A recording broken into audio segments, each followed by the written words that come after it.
Okay. Good afternoon. It's July the 7th, 2005. I'm Mayo Livingston, and this afternoon, Tom Bush and I, on behalf of the Southwest Georgia Regional Library, are interviewing Smiley Jones on his adventures and his story in World War II. Smiley, tell us when you joined the Navy. I joined the Navy a couple of days after the Pearl Harbor. I had served a year with the National Guard, and they said if we served this year, we wouldn't be drafted. So I joined the Battery E, 118th Field Artillery, 30th Division from Savannah, Georgia, and we served a year in Fort Jackson, South Carolina. But I said I'd never go back in the Army again. So when Pearl Harbor came, I immediately enlisted in the Navy. Well, is that when you were trained as a gunner? No, when I got into the Navy, they sent us to boot camp, and then we were taken out on a gunboat and just taught how to load ammunition and load it into the guns and stuff like that. And then on March 12th, 1942, we were sent to Philadelphia. We arrived there on Friday, March 13th, and the ship I was supposed to go on had burned overnight. So then we went to the post office and was reassigned at Momac Ray. It was a Hog Island merchant ship. And they took us back to the ship, and then they sent us ashore and told us to get all our business straight because we were going on a run. So we asked them where we were going, and they said, no, you can't tell you. But all the cargo on the ship said Russia, so we knew we were going to Russia. So that's Friday, March 13th, I boarded that ship. And then we left the next day, and we went up in the East River. We picked up a young fellow from the Bronx. They had drafted him the day before, and they sent him out to my ship. And then we went out to Cape Cod Canal, and we got in a storm by ourselves. At that time, you went in a convoy. The convoy was going to farm in Reykjavik, Iceland. Were you loaded, though, did you? We were loaded. Yeah. We had, in number 1 or 2 holds were aviation gasoline, food, trucks, anything that there's all kinds of material you need for a war. And number 3 hold was 1,300 tons of TNT. Number 4 and 5 hold had all projectiles, ammunition, projectors, and stuff like that. So that was the cargo. And on the deck we had 6x6 trucks. The whole deck was loaded with trucks. And we got out of the Cape Cod, we got in a storm on the way to Reykjavik, and we lost the next morning. We didn't know where we were. We had no compass or anything, everything. And you were not in a convoy? No, we're not. We were all by ourselves. And what was the name of the ship? Momac Ray. And a big cruiser came along, and they escorted us into Halifax, Canada. Nova Scotia, Canada. Well, those 6x6 trucks that were on the deck, they were only about 5 feet long. The waves had just destroyed them. We got repairs in Nova Scotia, and then we headed for Iceland, where we stayed there for 3 weeks waiting for the convoy to form. And eventually we left there and headed for Mermaids. Part of the 2 convoys. One was going to Archangel, and the other one was going to Mermaids, and I was going to Mermaids. Now you were on the gun crew then? Yeah, I was a gun crew. We had to go up there, and fight the war, we had two 30 caliber machine guns, two 50 caliber machine guns, and a submarine gun that was from World War I thought. It would only raise about 35 degrees, and if you got it up high enough, 35 degrees. So those, and one of the 50 caliber machine guns, the frame was sprung, so it only shoot 2 times, and then you have to recock it and do it 2 more. So I took it to, in Reykjavik Harbor, they had a Navy gunship, repair ship, and I took it over there, but they couldn't do anything with it. And so I had to bring it back and put it on, and took it downstairs in the engineer's room, and we worked on it a while, and we got it where it shoot. Sometimes we would shoot 5 or 6, 8 times, and then you'd have to recover. 30 caliber. Oh, 50 caliber, Browning. Browning, 50 caliber. Water cool. It was so cold up there that we had to use ice machine oil. You couldn't use regular. And antifreeze, you had to use Prestone antifreeze, what we used. Well, Smiley, at that time, did you know where you were going? Yeah, we knew we were going to Mermaids then, because all those boxes on the ship told us, but our superiors wouldn't tell us, but everything on the cargo was at Mermaids, Russia.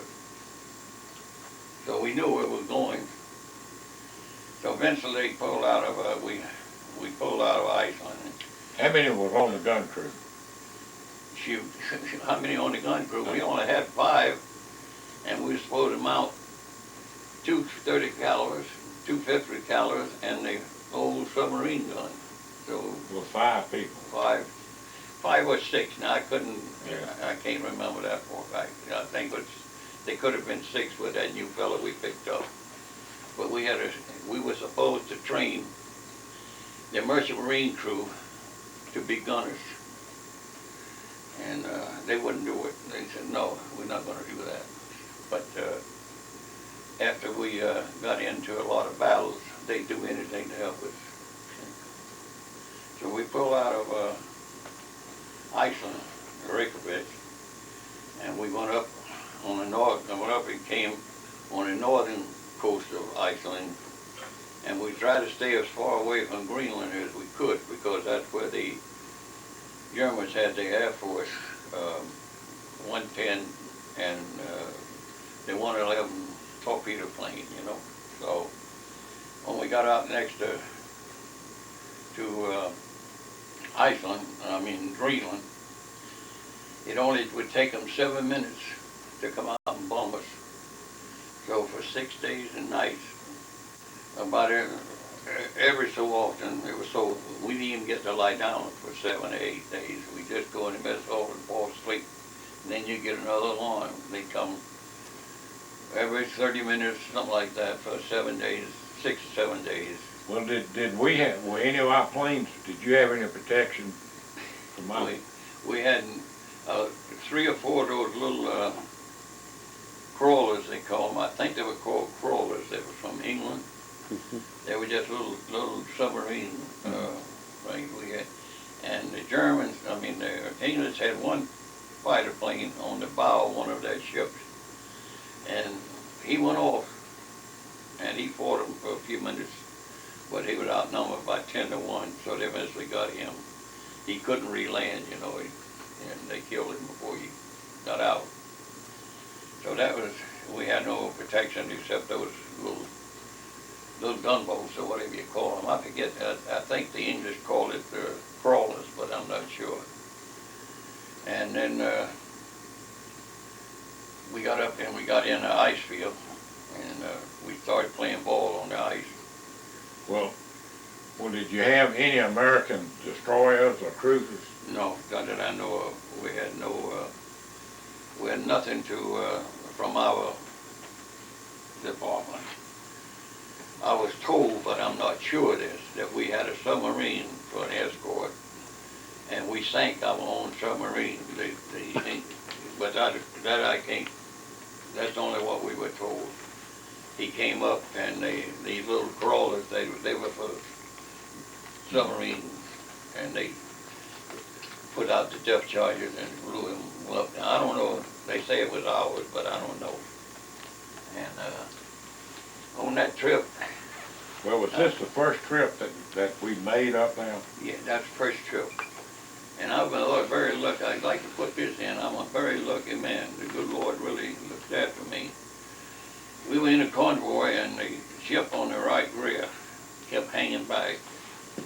And the Commodore said to my captain, I believe his name was Kelly, we switched positions with him so he'd get him up in the middle. And we would stay in formation because the Commodore wanted everybody to stay in formation. Because you'd move so many minutes one way and you know what it is, you zigzag. We did that. And a very short time later, the ship that took our place was blown. 45 seconds, there was nothing left of that ship because of what we were carrying. And even if you had a survivor, they said you could only live in the water for 45 seconds. That's how cold it was.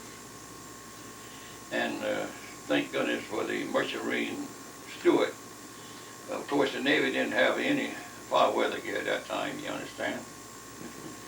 And all we had was our regular dress clothes and, you know, that's all. And this steward gave us fur-lined boots, mask for our face, heavy coats. He supplied us and he saved us as far as frostbite and everything. He was a wonderful person. How many were in the convoy? How many ships, do you remember?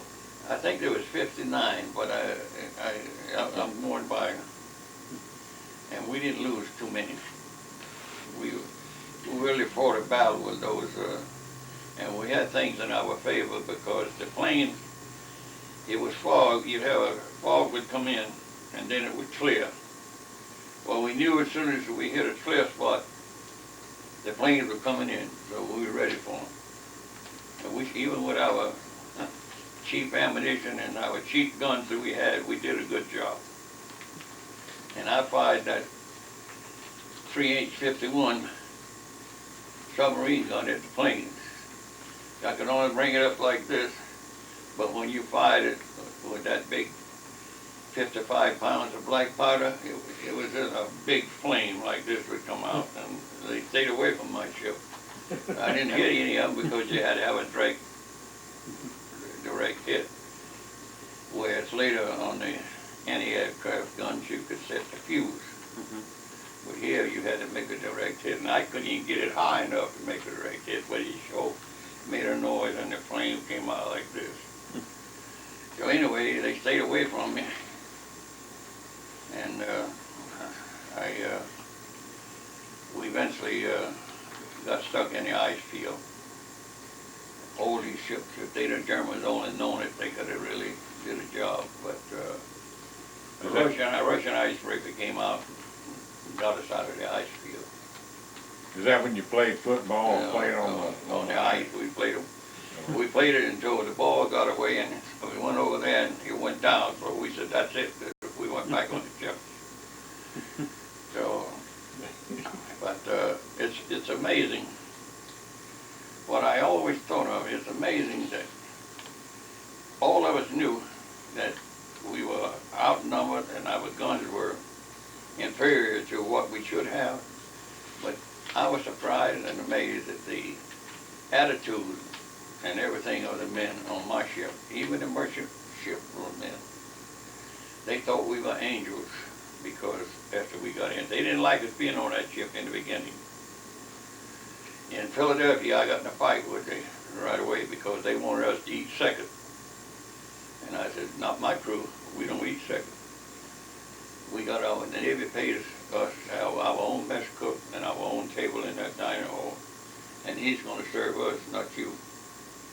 But the captain and my ensign came down and he saved a big fight because we were just about really, I wasn't going to be second hand to nobody. Well, we're going to get back to this in a minute.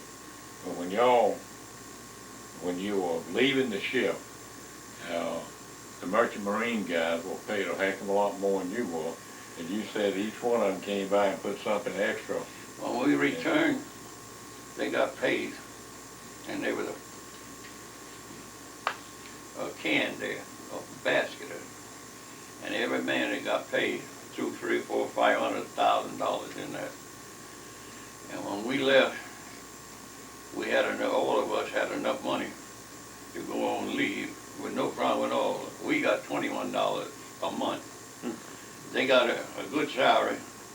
They got 15% for each certain explosion. They got 25% for other types of explosions, like the TNT.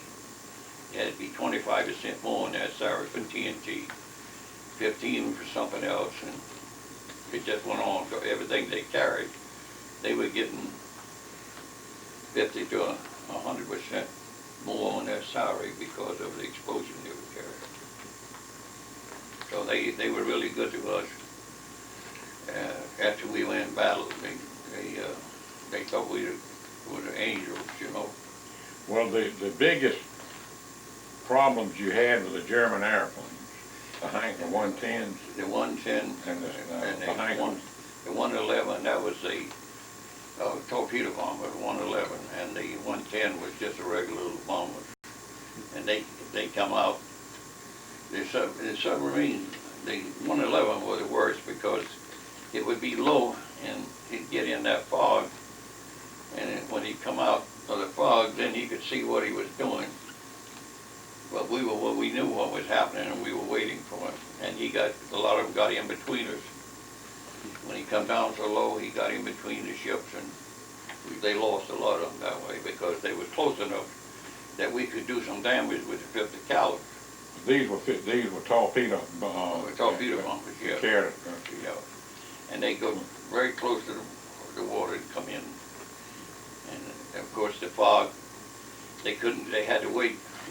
When the fog would come in, you'd get a clear spot. Well, just as the clear would come out, they'd come out of the fog. And they'd have an opening for maybe 20 minutes, and then they'd be back in the fog. So it was an interesting thing. These planes were stationed out of Norway. Yeah, they took them out of Norway and Greenland, you know, right on the coast. And we went as far away from them as we could. But still, it only took them 7 minutes, I'm told, to leave the airport and bomb us. So it was every day and night for 6 or 7 days that I never saw a bed or a shower. We got food because as soon as the air raid was over, these people would have coffee and food for us right away. And we would sit on the bench and take a nap, and then all of a sudden they'd go, you get a 5-minute nap here and there, 10 minutes, that's all. So then we eventually got into Mermez. We came up around the Spitsbergen Islands. You saw the chart. And the ship looked like a snowbird. It was all white. They had to take the steam and wash it off. And we got in there, and we didn't get unloaded in time for the convoy when it left. So we had to stay there a month and 28 days. And we had to stay ready all the time to make a run for it because the Germans were 8 miles. And I had a smart captain. Every time the reconnaissance plane would come over, he'd pick up anchor and move. And what happened, and I want to put this in there, they had a barge, like it's a ship with just the hull, and they went on 2 other ships and unloaded all the ammunition. After loading 2 ships' ammunition on it, they pulled alongside us to unload our stuff. And Messerschmitt, I heard him coming, and I had listened to that for 6, 7 days a night. And I knew that was a Messerschmitt 110. Everybody hollered, friendly, friendly. So I started shooting him. And he turned and bombed the ship down the stream, just a little bit down. And if they had hit us, they would have lost 3 ships' ammunition. And eventually the fellow from the captain of that boat, just a hull, he came sent back, wanted to know what my name was, that because I saved all that stuff and all the men. And some merchant marine came back, and I told him, I said, you know, my name is Smiley Jones. And he said, well, that guy wants to get you a medal. I said, okay, give me a medal. But I never got it, and I never was thought of it, and so that's how it happened. And but we eventually got unloaded, but we couldn't leave until the next convoy, which was a month and 28 days. I got a haircut with Russian money. It cost me $9,000 something. Yeah. I had dinner. It was at a hotel there, and it was $10,000 something for the meal. That was in Murmansk? Yeah. Yeah. And see what happened. These little Russian boys would go up on the line and steal the boots and everything off of the dead soldiers, the Germans. And they come to the ships and they want to trade for cigarettes. So a carton of cigarettes worth about $10,000 in Russian money. So I had a couple of cartons of cigarettes, and I had about $30,000 in Russian money, so I went ashore. And I got a haircut, and I had dinner, and then they had a little USO. And when I never had drank vodka, so they give me a shot of vodka. Being stupid, I drank that. I didn't put the water in like you're supposed to, you know. And I put that down, but I got some water quick. And you'd ask the girl to dance, and she'd say no, but that meant yes. And we didn't even know what it meant, you know.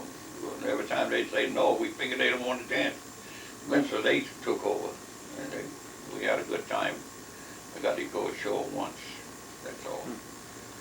So, and then eventually we got a convoy out of there. But you were never attacked by U-boats coming or going, No. never? That was never a problem? No, Oh. I never was attacked by U-boats on this trip because there was no, the Germans had two big cruisers when we were in the North Atlantic going up there, but a submarine, American submarine or English submarine, I don't know which one, sneaked in and put a lot of torpedoes in those two cruisers. It's an English submarine. They snuck in with small Yeah, you know what I'm talking about. Yeah. It's hard for me all that going back so far. And that saved us from those gunboats. If they'd have found us, they'd have shot every one of us out. So on the way, we eventually left, and we started back. And on the northern coast of Iceland, the English people, they went toward England, and we came over the northern coast, coming around to go back. And there was a pack of subs lying on the ground, which they couldn't detect them that time. Today they can detect them, but they couldn't detect them then. And I was on the bridge, and all of a sudden I saw this torpedo coming through the water, you know, and then we swung to the right, and it went. I hollered to the guy, and he went past our stern. But he took, I think it was the next 6 ships, but a lot of them came into to Reykjavik like this. And we eventually got in there, and we didn't have any food for a couple of days. First we had syrup and pancakes and coffee. Then we had, I think it was pancakes, and then we didn't have anything for a day or so. And I never forget when we pulled into Reykjavik, Iceland, the Navy sent a barge out there with food at 3 o'clock in the morning. That's when we arrived in. And I never forgot that steward reached down in it. They threw a case of apples over. And he reached down, he was a big man, and he just pulled that thing apart. And that's the most beautiful red apple I've ever eaten in my life. I never forgot that red apple. And all of us were hungry. And so, and then we eventually left Iceland. And on the way back, we blew a piston in the Montmartre. And of course, the orders are, if you break down, you on your own. So we were left out there. We eventually got the piston.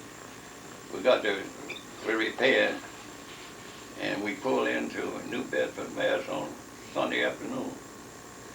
And the union didn't want to we needed water. They wanted to give us water. So I brought my gun crew up,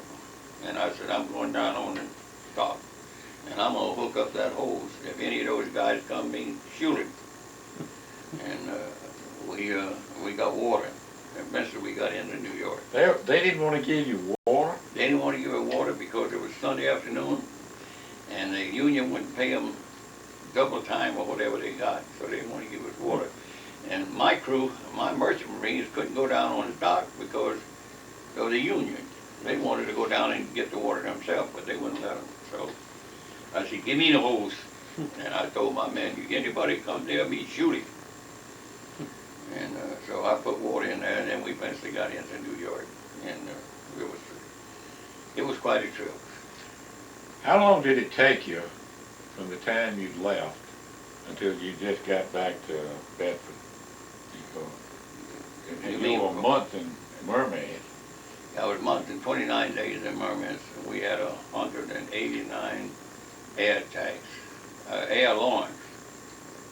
And I think it was 80-something air tags in that length of time. And we never were at peace.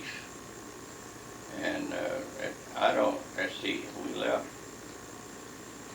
It took us almost a week to get from Mermaid because he only made 7 knots then.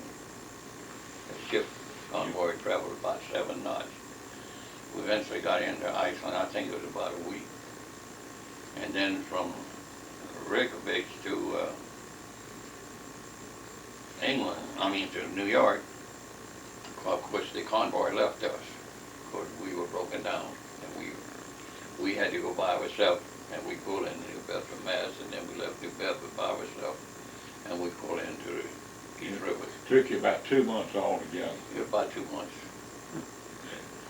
And, 2 months, I was almost 2 months in Mermaid, so actually the total trip was roughly around 3 months. And then we got back and they said, oh, you guys can have a month's vacation. So they sent us on leave for a month. And thank goodness for the Merchant Marines money they give us, because we wouldn't have had enough holiday to get home, which is $21 a month, you know. So I think I got around $700-800 from the Merchant Marines. And I looked, the Merchant Marines did a good job.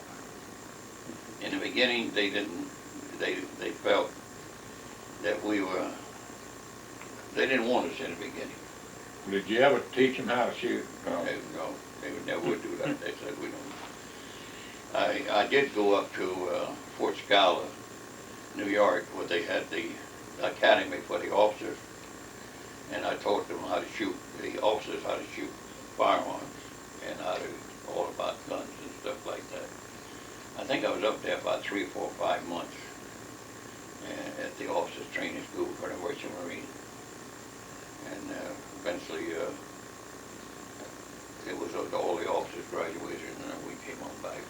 And a lot of the officers, they didn't want to be bothered with the training of firearms. But I said, if you don't want to be trained, you go back and see your captain, because he's the one that requested this. And if you don't learn the gun, how to do the gun, how to take care of it, how to fire it, clean it, and all these things you have to do, don't come down here and bother me. Go tell your captain. So they would come down, but 95% they really did a good job. How many were on your ship besides the gun crew? I mean, the Merchant Marine.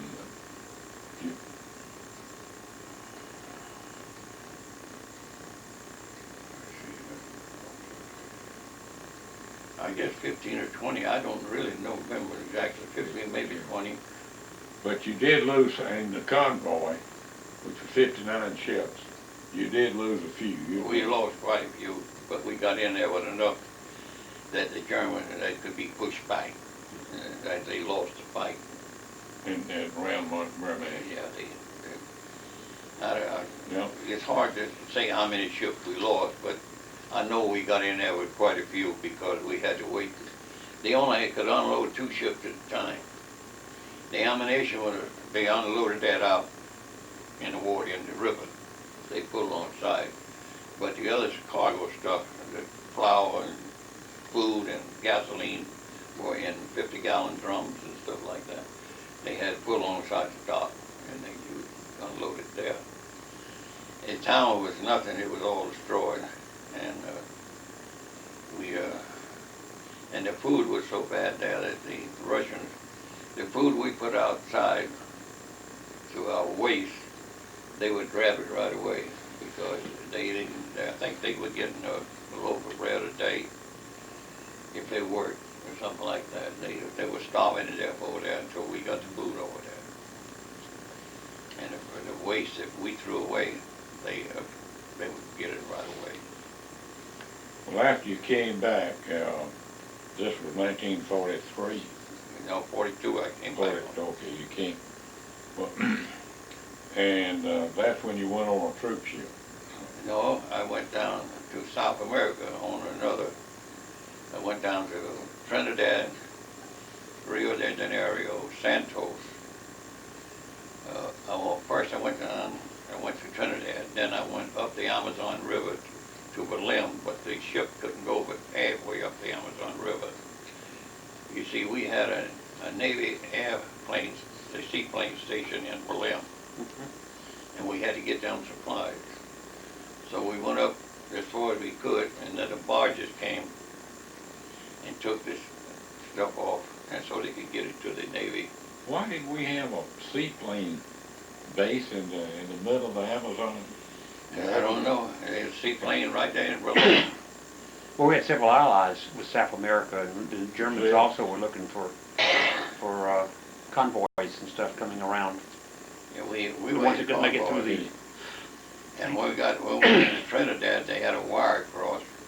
And what happened was, when the ship went in, not our ship, a submarine got alongside of it and sneaked into the harbor. It sank 2 or 3 ships in the harbor, but they got them right away. Trinidad? In Trinidad.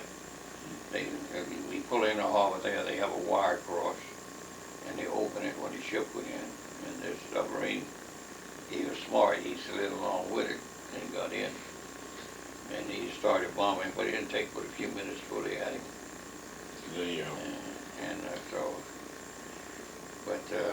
Then after I came back, we went down to Santos after we left Rio and picked up a load of coffee to bring back to the United States. And then just outside of Rio, we blew a piston in that Galveston. That was the name of that ship, was the Galveston. And we pulled into Rio and we stayed there for months. They sent one piston down, it was the wrong one. Then they sent the other one. And while I was down there, I met the Vice President of General Electric. He had to go to New York, and when he got in New York, he called my wife and took her out to dinner. Well, I know. And come back, and it was nice. And so eventually I got back to New York City. And Mr. Pickett, he was going to pick up a troop ship, and he picks his crew. And my friend Olages was a gunner's mate, but not an anti-aircraft. I was an anti-aircraft specialist, gunnery. I repaired anti-aircraft guns. And we went, and he sent us down to Chester, Pennsylvania, and she came down, and we lived in people's houses there, and my job was to see that all the anti-aircraft guns were mounted on that ship properly. And I had this fellow Olages with me, and we stayed down there for about 3 weeks, making sure all the guns were proper, and then we left. We left for New York, and they had to put more balance in the ship. And then we left from New York for Naples. I went down to Newport News and picked up a bunch of soldiers, and we took them to Naples. And we came back, and then we went to Liverpool, and we picked up 500 basket patients, and we had a 500-bed hospital on that ship. And we came into Boston with them, and they came out about 5 or 6, 8 miles out with barges, with bands and everything, beating this ship that time. And then I got stuck in, I went to Southampton with a bunch of first troops. And then we got stuck going across the English Channel because we were a small troop ship. We could only carry 6,000 troops and 500 hospital people. So we would leave Southampton at 11 o'clock at night and arrive in Cherbourg or either Le Havre the next morning at 7. And there we would unload the first troops and pick up the wounded troops and the ones that were coming back to the States. And we'd bring them back to Southampton, and they'd get on the Queen Mary or the Elizabeth or the United States and return to the States. There was two of us. We'd cross the English Channel every night, and we'd leave at 11 o'clock, and we'd bring them back, put them on the other ships. And this went on, I don't know how I crossed that English Channel, like about 10 months, I guess. But you never had any attacks from airplanes? Never in all my time. Not over there, but going to Murman's we had attacks. Yeah. But going to England and all that, we did get in some trouble on that troop ship. I had a good gun crew, anti-aircraft gun crew. I mean, they were good. And our planes, the Army planes and all, you see they had an order. Any plane that comes in 1,500 yards, you shoot it. Well, our own ships come in 1,500 yards to us, and we shot them. Of course, at nighttime, you don't know who they are. And the next morning, we got an order we couldn't shoot anymore as long as we stayed in the harbor. So, Well, tell us, the way it was interesting, but it's not a pretty story. The time that you were at sea and the ship started rolling. Oh, you mean when we lost control? Yeah. Well, that's the time. We had the guys were having a good time sliding. We had five. We got in. We were coming from Liverpool, and you don't know if you ever went on the North Atlantic. It's always rough. And we got in a storm.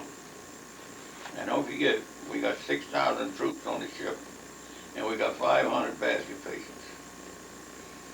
And that we got in a storm, and that ship would go up like this, and go in the water like this, and then the stern would come down about 500 miles an hour. He's up and over and all, and I was on the bridge. And it was rolling so that I almost, from the bridge, which is quite high, I'm sure you remember, I could almost touch the water when it rolled. They said if we'd have rolled one more time, it would have capsized. We lost the controls, the electric controls. And the merchant crew ran back and they got the manual. And they were able to pull it back in and save it. But you know, when you're in a storm, you go into the storm. If you get out to sea and you're in a storm, what you do, you go straight in it. And that's what we were doing, the whole convoy. And when it was over, and we got all our controls back, we still was in the storm, but we had our controls. We went down and those basket patients were sliding across the deck, laughing. And of course, they got out of, we had them bunks and you strap them in, but they know how to get out of them. And they can wiggle them. And they were laughing, they said it was the best fun they ever had for a long time, and they thought it was fun. Boy, that shit was taking them. And when I say it was rolling, when it first started, we were having dinner. And I was sitting here with my plate, and in a few seconds, that guy down there's plate was in front of me. And when we had the general quarters came, we left all the plates on it. When we come back, that mess hall, you can imagine what it looked like. And we had to clean everything up, but it was a mess. But I still remember those basket patients, as bad as they were having fun sliding across. And at no time that anyone that I came in contact with, they were just happy to be coming back to the States. They wasn't worried about the fact they didn't have any arms or legs. They were just happy to be back.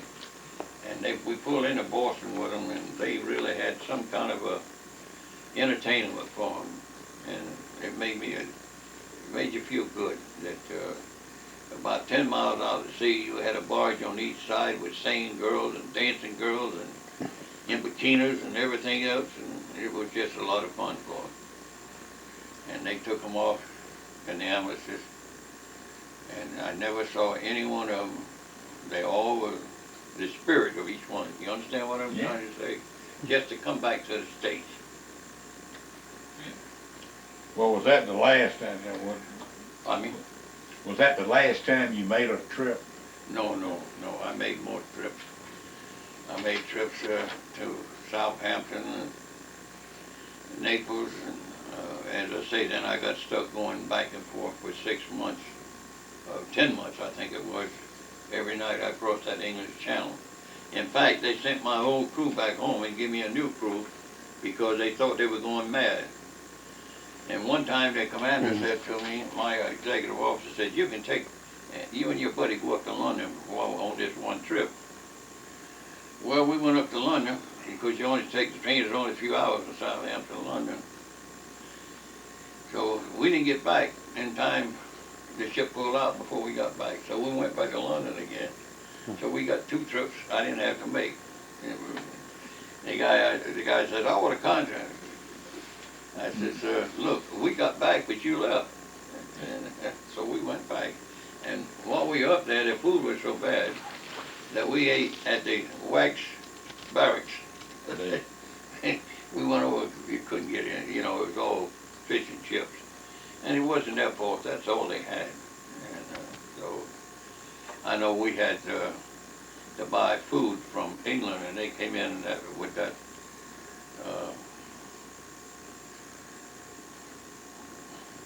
sheep meat, mutton. You know what, we lived on the gravy and biscuits, and we couldn't eat that mutton.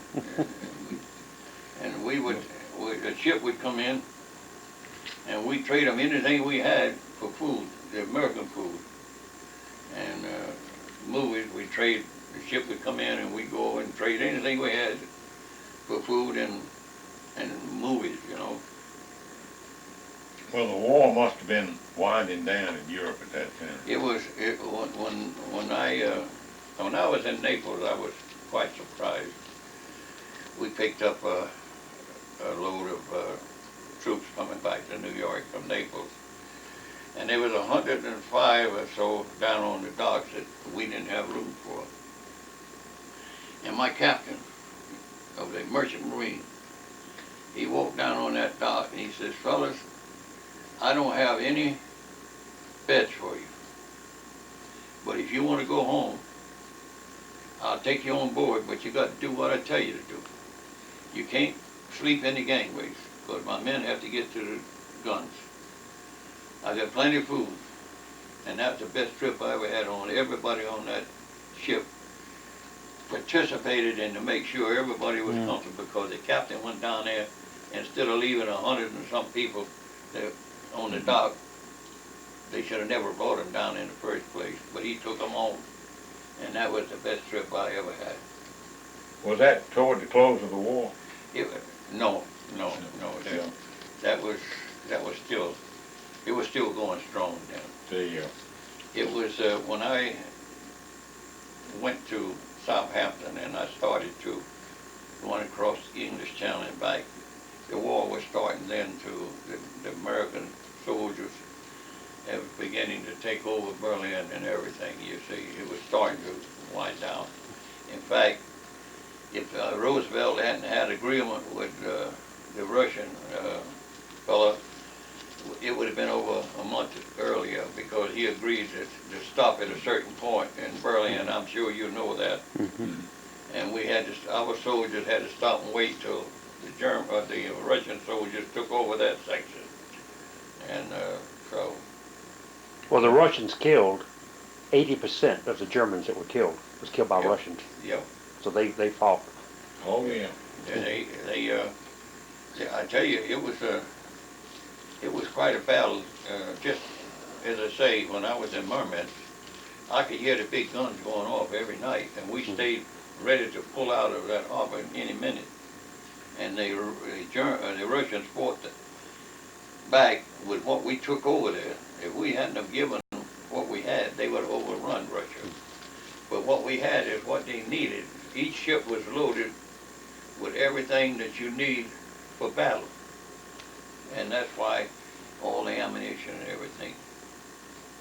Well, when Germany surrendered, did you all anticipate going to Japan? I was on the way with my ship to Japan. We were going. I was just going out to the Pacific. We were going go to the Pacific. We left Southampton and was heading, when it was over there, we were heading for the Pacific. And then on the way back, about, I guess, 44 or 5 days out of New York, that's when the Japs surrendered. What did you have on your ship? Was it loaded with troops? Troops. And they told us that when the Japs surrendered, they told us to dump all our ammunition out in the ocean. So we dumped all our ammunition in the ocean. And so all that 5-inch anti-aircraft, 3M50, we had on that troop ship. I wish I'd have had those guns when I went to Russia, the Mermaids. We had 5-inch anti-aircraft, 5-inch 38 anti-aircraft in the stern, 2 3-inch 50 anti-aircraft guns. In the bow we had 2 3-inch 50s. In the middle we had 2 pom-poms. And you never fired? We had 22 20 millimeters. Whoa. So it was a floating battleship. Yeah. And you know, the only time that I almost forgot to tell you this, remember I told you about that young fella getting on the ship, he was from Brooklyn, that he was drafted the day before? Well, we got out in the ocean, and my captain said to me, he was an ensign, but to me he was the head man. He said, take him back and let him shoot a 45. He had never seen a gun or fired a gun. So I took him back on the stern, and I threw a balloon over the fantail, and I gave him the 45, and I told him to shoot it. So he shot a shot, okay? And naturally, you got they say it's an automatic, but it's a semi-automatic. You got to release the trigger. He didn't go off another time. He turned around, pointed the gun at me, and said, "Don't fire." And I hit the deck. And I eventually got him the gun to point the other way, and then I showed him what he had to do. But that's the closest I think I ever come to being killed. When he pointed that thing at me, and that barrel looked like that, you know. A 45, they were all 45s, they were all type 45. And I said to him, boy, but he was a good kid, but as far as being a good soldier or a good thing, you could put him back on guard, and the seagull would light on the gun, and he wouldn't even see him. That's the way he was. He was asleep all the time. Well, you came on back to the States then. You never went to Japan. No, I never did go to the Pacific. You came on back to... I got out. I passed examination for Chief Gunner's Mate. But Mr. Amner, he was a commander in the Navy Receiving Station. And we did all the dirty work from him. There were 7 of us. And he didn't want us to ship out. I needed 3 months sea duty to become a chief in the aircraft gunner's mate. And I wanted it. And he said, I'll get it waived. Well, every time I get a ship, he would sit down, and I don't know how many times I told her goodbye. I figured I was gone. As soon as that ship was going to sail, he'd take us off. One time the government said, you got to ship them out. You know what he did? He shipped us to a rest camp. And so we got back. But when he come for me to ship over, I said, if you make me chief gunner's mate now, I'll ship over. No, you got to get the 3 months sea duty. I said, no, I don't trust you no more than you trust me. You give me my stripes now, I'll sign. But so they took me off to the Armada, a brand new cruiser. I had shakedown cruise and everything on. They took me off just before it sailed for Honolulu. And I had to stay in New York City. All I did was, in the morning, they put me in education communication. A gunner's mate doing education communication, that's all. And then you got out? Yeah, I wouldn't sign over unless they give it to me, you know, because And that was in 45? That was in 45. See, I had to get out well, that was 45, but I had to stay in New York. See, I was a 6-year man. Yeah. And when I enlisted in Savannah, I had to enlist for 6 years. And so I served my 6 years. Well, Smiley, this has been a wonderful story. And on behalf of the American people, I want to thank you for what you did. Well, I tell you, And thank you for what you're doing for us, for the library, and this will be part of, you made history. well, I don't know that. I tell you, I just felt that you had a job to do, you do it. And there's nothing you and I can do. I know it. And you don't question your orders when you're in the service. You do what you're told to Yeah. do. Okay.